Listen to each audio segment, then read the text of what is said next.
Siapa di antara kita yang ketika sholat memohon kepada Allah solusi? Jangan-jangan selama ini sholat itu hanya menjadi formalitas saja. Takbir, ruku, sujud, salam, selesai. Takbir, ruku, sujud, salam, selesai. Padahal Allah sedang menunggu, hambaku, kamu tuh punya masalah apa? Makanya setiap waktu dibagi 5 supaya hidup kita ringan. Subuh ke zuhur punya masalah, zuhur sholat. Begitu kita mohon, tuntas masalah itu. Zuhur ke asar punya persoalan, asar sholat. Dijawab oleh Allah, tuntas persoalan itu. Karena itu semua nabi dan rasul, bahkan orang soleh, ketika punya persoalan dalam hidupnya, even itu hanya menulis karya ilmiah, maka mereka akan memulai dengan sholat dan minta kepada Allah Subhanahu Wa Taala. Teman-teman kenal Nabi Zakaria? Bagus. Baik, di sana belum tulis, sudah kelihatan. Sini kenal Nabi Zakaria, alhamdulillah. Tapi nggak apa-apa. Saya ke Sukabumi, Pak. Ada yang kenal Fir'aun. Kenal Fir'aun, kenal, bagus. Tapi Sukabumi hubun dunia, suka itu hubun, bumi itu dunia. Baik, teman-teman, Nabi Zakaria itu diuji oleh Allah. Maaf, belum punya keturunan. Dan semua nabi punya ujian. Jadi jangankan kita, nabi aja yang jelas surganya punya ujian. Ya, Anda pernah sakit, Nabi Ayub sakitnya lebih parah dari kita. Ya, Anda di keluarga belum ada keturunan, Nabi Zakaria pernah lebih daripada kita. Sampai rambutnya memutih, fisiknya sudah letih, dan menurut medis, maaf sekali, istrinya divonis tidak mungkin punya keturunan, monofus dan mandul, mustahil. Secara klinis nggak mungkin, secara medis tidak mungkin. Maka Allah tunjukkan satu isyarat yang sangat luar biasa. Jika Anda mendapati situasi makhluk mengatakan ini mustahil dan sudah angkat tangan, ini tanda pertama dari Allah, langsung tinggalkan pendapat manusia, langsung memohon kepada Allah. Maka turunlah beritanya di Quran surah ketiga Ali Imran ayat 38 sampai 39. Paling kanan sebelah atas di mushaf. Sekarang perhatikan kalimatnya, saya mau sambungkan dengan Al-Fatihah tadi. Hunalika da'a Zakaria rabbah. Di mihrabnya Nabi Zakaria salat bermohon kepada Allah. Qala rabbi habli min ladunka dzurriyyatan thayyibah. Kemudian ia berdoa, Rabbi habli, ya Allah yang maha memberi tanpa batas. Ini adab pertama, kalau teman-teman mau berdoa, sebut nama Allah sesuai dengan hajat kebutuhan kita. Itu yang disebut dengan al-asma'ul husna. Di asma'ul husna itu bukan nama-nama indah yang sekedar dihafal, bukan. Tapi nama yang diberikan oleh Allah sesuai dengan kebutuhan hidup kita. Dalilnya Quran surah ke-17 ayat 110. Ya, paling kanan sebelah atas di mushaf, ke pertengahan. Ya, kata Allah, Qulid Allah. Jika Anda punya persoalan, sebut nama Allah. Allah, Awir Rahman atau Ar-Rahman. Ayyamma tad'u, tapi kalau Anda ingin spesifik meminta, falahul asma'ul husna. Pilih nama Allah, ia punya nama-nama yang indah sesuai kebutuhan kita. Jadi kalau teman-teman misalnya minta kelancaran rezeki, sebut ya Allah ya Razzaq. Anak mau ujian, ya Allah ya Al-Alim. Di proyek misalnya ada hambatan, ada gangguan, ya Allah ya Al-Jabbar, ya Al-Malik. Ingin mudah mengatasi ujian, ya Allah ya Sabar, minta. Ya, jangan semuanya disebutkan, nanti jadi beban. Ya Allahumma ya Rahman, ya Al-Malik, ya Al-Quddus, ya Sabar, gitu kan? Yang tadinya nggak punya masalah, jadi punya masalah, gitu kan? Pilih salah satu. Nah, jika Anda ingin memohon pada satu hal yang mustahil menurut manusia, maka minta dengan menyebut nama Allah yang memberi tanpa batas, mustahil di dalamnya. Nama Allah tersebut namanya Wahhab. Wahhab. Ya Allah, ya Wahhab. Al-Wahhab. Kalau kita rubah dalam bentuk permintaan, maka singkat kalimatnya dengan hab. Hab. Untuk sendiri habli, untuk banyakkan hablana. Rabbana hablana min azwajina wa dzurriyyatina qurrata a'yun. Nabi Zakaria minta karena sendiri yang mengalami situasi itu, maka beliau katakan, Rabbi habli, ya Allah habli min ladunka, ya Allah yang tak punya batas dalam pemberian. Mereka mengatakan aku tak akan punya keturunan. Mereka mengatakan mustahil aku punya anak. Dan aku yakin kau memberi batas tanpa memberikan pemberian tanpa batas. Aku mohon darimu saja. Darimu saja. Dzurriyyatan thayyibah, keturunan-keturunan terbaik. Innaka sami'ud du'a. Engkau pasti mendengar doa saya. Kalau pada yang maha memohon saja, maha mendengar saja tidak mengabulkan, lantas kepada siapa lagi aku mesti minta? Tapi poinnya bukan itu. Poinnya adalah, ini disampaikan oleh Nabi Zakaria dalam keadaan sedang sholat. Mesti berdiri dalam sholatnya. Dalam bahasa Arab, berdiri disebut dengan qaimun. Qaim. Berdiri. Sedang sholat disebut dengan yusolli. Perhatikan ayat 39-nya. Fanadathul malaikatu wa huwa qaimun yusolli fil mihrab. Maka seketika ketika doanya selesai dipanjatkan, sholatnya belum selesai. Doanya selesai dipanjatkan, seketika datang malaikat menyampaikan, kamu dapat kabar gembira, Anda akan punya anak, bahkan namanya langsung diberikan oleh Allah, Yahya, artinya hidup. Yang mustahil menurut manusia, lahir dari rahim seorang perempuan yang divonis monopos dan mandul, kata Allah, bagiku yang gak ada yang mustahil. Jadi dan hidup dia. Kapan itu terjadi? Masih sholat dan belum selesai dalam sholatnya, dalam keadaan berdiri. Sekarang saya tanya Anda, kita membaca iyyaka na'budu wa iyyaka nasta'in dalam keadaan ruku atau sujud? Sujud. Berdiri. Berdiri teman-teman. Betul kan? Dalam keadaan berdiri saat baca Al-Fatihah. Iyyaka na'budu wa iyyaka. Saat kita mengatakan wa iyyaka nasta'in, Allah balik bertanya, apa yang kamu butuhkan? Nabi Zakaria itu sholat dulu, baru minta. Kita umat Nabi Muhammad karena keutamaan nabinya, sebelum sholat dah ditunggu. Butuh apa? Mau minta apa? Karena itu, saya ingin katakan, ayo manfaatkan momentum sholat ini. Jangan sekedar kita kemudian tunaikan formalitas, tapi kita tidak mendapatkan keuntungannya. Ayo, semuanya, dari mulai takbir sudah ada doa, ruku ada doa, bahkan sujud kita bisa perbanyak dalam bahasa hati kita untuk memohon kepada Allah Subhanahu Wa Taala. Jelas sampai di sini?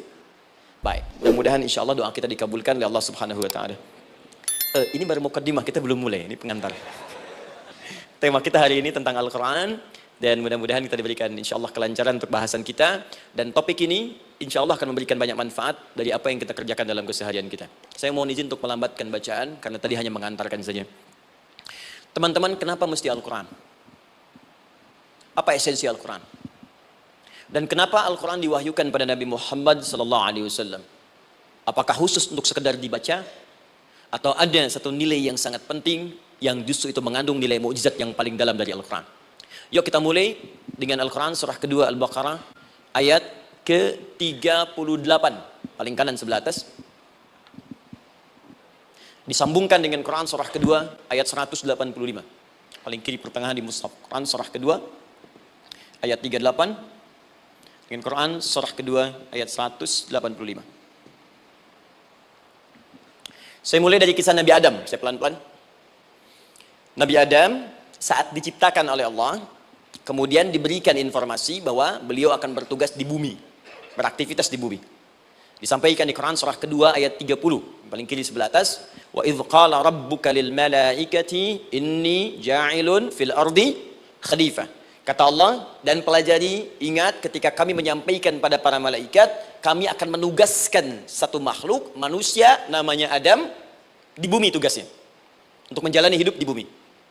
Nah, secara singkat, setelah Nabi Adam turun ke bumi, di awal masa bersama Sayyidah Hawa, ya alaihi wassalam, maka ternyata, bersamaan dengan turunnya Adam dan Hawa ke bumi itu, mereka berdua dibekali petunjuk. Yang dengan petunjuk itu, ini yang dahsyat. Allah jamin semua aktivitas hidupnya, dari mulai yang sederhana sampai yang kompleks, pasti jika diikuti petunjuk ini, dia akan senang menjalaninya, dan akan tenang mendapatkan hasilnya. Ya, perhatikan kalimatnya. Quran surah kedua, ayat 38. Fokus. Qulna ihbitu minha jami'a. Kata Allah, sekarang tiba saatnya. Adam, Hawa, turun kalian ke bumi. Kalau setan kita tinggalkan aja ya. Ini kita bahas Adam dulu. Turun kalian semua ke bumi. Fa imma ya'tiyannakum minni huda. Maka nanti sejak kalian tiba di bumi itu, aku akan turunkan satu petunjuk disebut dengan hudan namanya. Hudan. Fokus.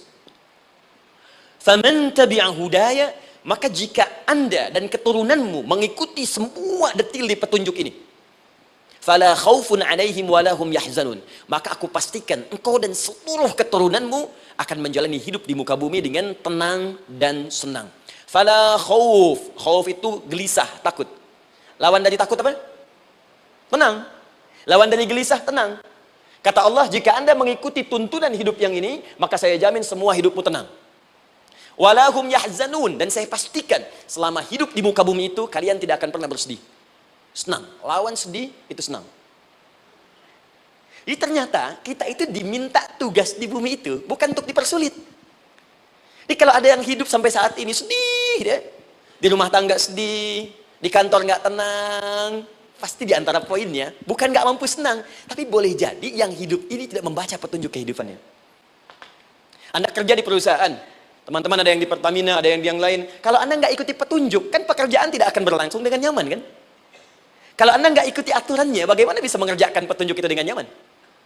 Maka apalagi hidup yang kompleks. Kata Allah, sejak Adam saya turunkan, sudah ada petunjuk kehidupan. Saya namakan dengan hudan. Anda ikuti petunjuk ini, maka langsung jaminan dari Allah, semua yang Anda jalani dalam hidup, pasti saya jamin senang dan tenang. Petunjuk ini disebut apa? Hudan.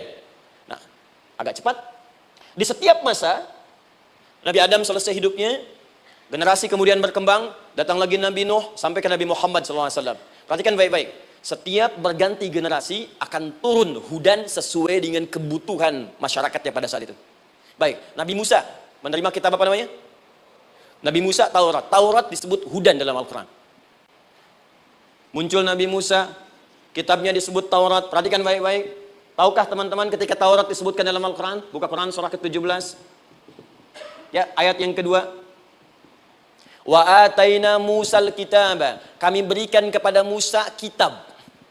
Lihat, wa ja'alnahu hudan li bani Israil. Dan kitab yang kami berikan itu, yang disebut Taurat, Ali Imran ayat yang ketiga, wa anzalat Taurata wal Injil. Kami berikan Taurat kepada Musa. Nah, saat Allah turunkan Taurat itu, hudan li bani Israil. Isi Taurat ini adalah petunjuk kehidupan khusus untuk Bani Israel saja. Umatnya Musa. Jadi kalau umat Nabi Musa mengikuti petunjuk hudan, Taurat ini, kata Allah, saya jamin, semua hidupnya tenang dengan senang. Nabi Isa turun Injil. Injil disebut hudan dalam Al-Quran. Dan yang terakhir, saya cepat karena waktu kita terbatas, ketika Allah menurunkan Nabi Muhammad SAW dan dipilih sebagai Rasul, maka saat yang bersamaan, beliau pun diberikan petunjuk untuk umatnya. Dan dahsyatnya, petunjuk itu pun disebut dengan hudan. Buka Quran surah kedua, ayat 185. Syahrul Ramadan alladzi unzila fihi al-Quran. Di bulan Ramadan itu, kata Allah, saya turunkan Al-Quran. Kenapa saya turunkan Al-Quran? Hudal linnas. Saya jadikan Quran ini sebagai petunjuk, pedoman hidup, linnas, bukan terbatas untuk satu komunitas, tapi untuk seluruh manusia sampai kehidupan berakhir. An-Nas disebutkan 241 kali dalam Al-Quran, menunjuk pada semua manusia tanpa kecuali. Ini bedanya Al-Quran dengan kitab sebelumnya. Taurat hanya untuk kalangan tertentu saja. Jadi selesai nabinya, selesai kitabnya. Injil hanya kalangan tertentu saja. Nabinya selesai, selesai kemudian misinya. Tapi Al-Quran tidak. Ini kalimat pertama langsung dari Allah, walaupun nabinya wafat, tapi karena Al-Qurannya didesain oleh Allah untuk seluruh manusia sampai kehidupan berakhir, maka pasti Al-Quran itu di setiap masa akan mampu dijadikan pedoman dalam kehidupan. Nah, jadi prinsip pertama, ketika Allah menurunkan Al-Quran, sebenarnya tujuan utamanya bukan sekedar dibaca. Bukan. Tapi di dalamnya itu ada petunjuk hidup, Pak, Bu. Dan yang buat, yang menciptakan kita. Bukankah Anda kalau ingin memperbaiki sesuatu akan datang kepada penemunya, penciptanya? Anda punya handphone, ada masalah, kan datangnya ke counter handphone. Anda punya mobil, ada persoalan, bukankah datangnya ke dealer? Sekarang kita ingin tahu persoalan hidup kita. Ingin tahu gambaran hidup kita. Ingin tahu misi dan visi hidup kita. Kemana kita kemudian bertanya? Pada pencipta kita. Nah, kata Allah, ketika saya utus manusia pertama kali ke bumi, saya sudah turunkan bagaimana cara menjalani kehidupannya. Dan ternyata berita baiknya untuk kita diberikan oleh Allah satu petunjuk utuh, langsung disebutkan isinya disebut dengan Al-Quran.